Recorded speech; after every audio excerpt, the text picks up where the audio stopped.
มังเอิญสำนีฮอราเอาสวัสดีทุกคนครับไก่เราตัวเยอะงนเอาเกลียงเชียปองปลาหนงนะก็เราแขวะบองเงาวีเดินแล้วก็เงาวีปลอนนะเกลียงเชียมกับเราตะบองเงาวีก็เดินแล้วก็เงาวีปลอนไม่โดดนะโดนเพียบเชียตาตีเราแกะแล้วเราตัวเยอะ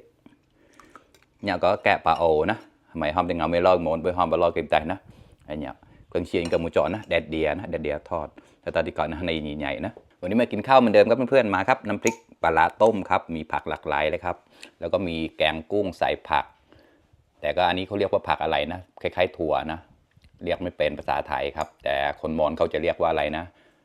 ถั่วกุ้งหรือกุ้งถั่วนี่แหละถ้าจะแปลเป็นภาษาไทยนะโอเคครับแล้วก็อันนี้ก็ปลาโอครับปลาโอแดดเดียทอดครับโอเคครับมากินข้าวด้วยกันครับไก่เราต้องกลักวิชีที่พันเดอร์ไลท์ได้แชร์มาต่อนะต่อถึงเชียงกับหมูจอนของเราต่อเยอะก็เปียมาเชียร์ก็ได้นะไก่ลอนแกลนนาทีต่อยเขาแก่ก็ได้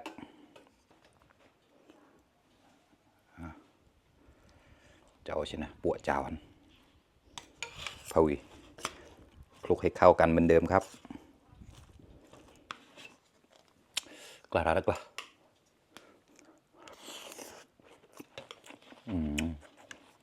ขอรายบ่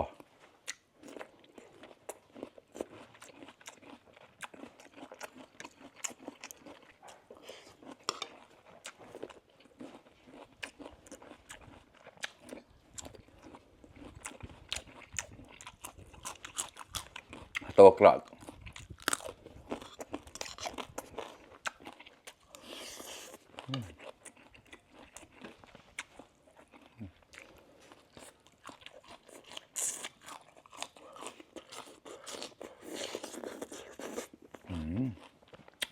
ค่ะสัตว์หมู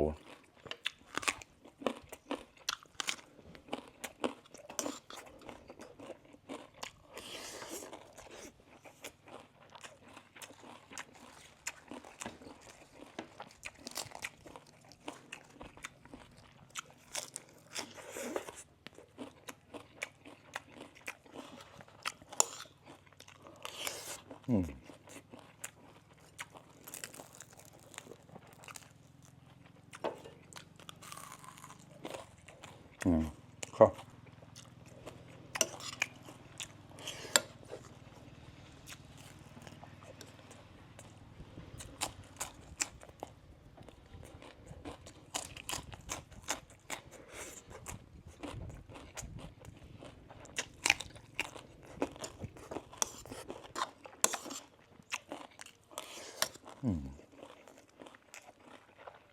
อร่อยมาก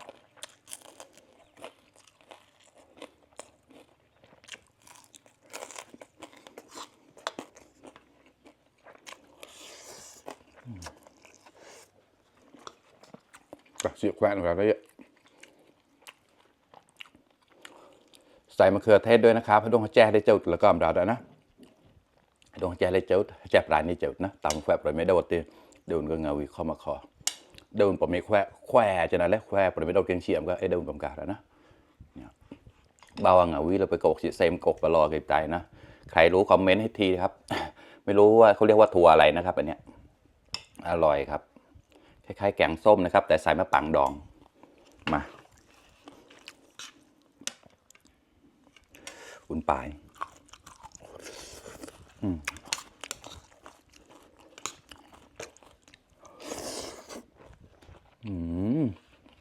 ขออร่อยมาก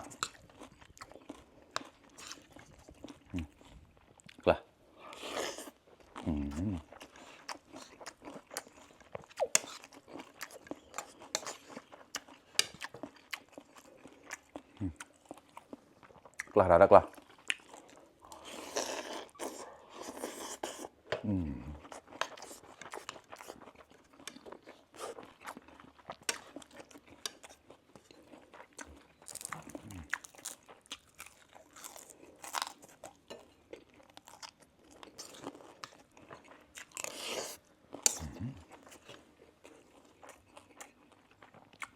ขอครับ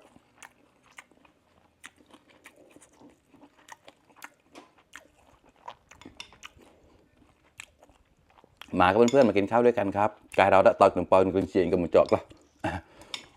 ตามมันkinh xiên nào đi chọp đi ขอเรานะ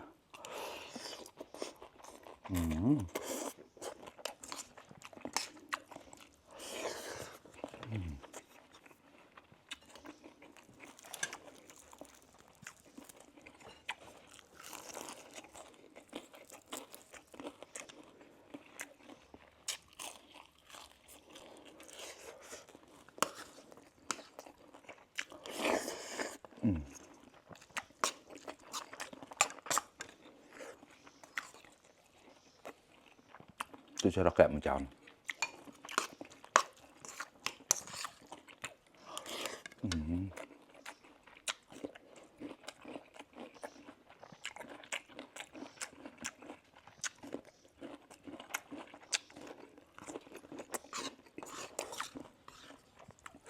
Gọi là được là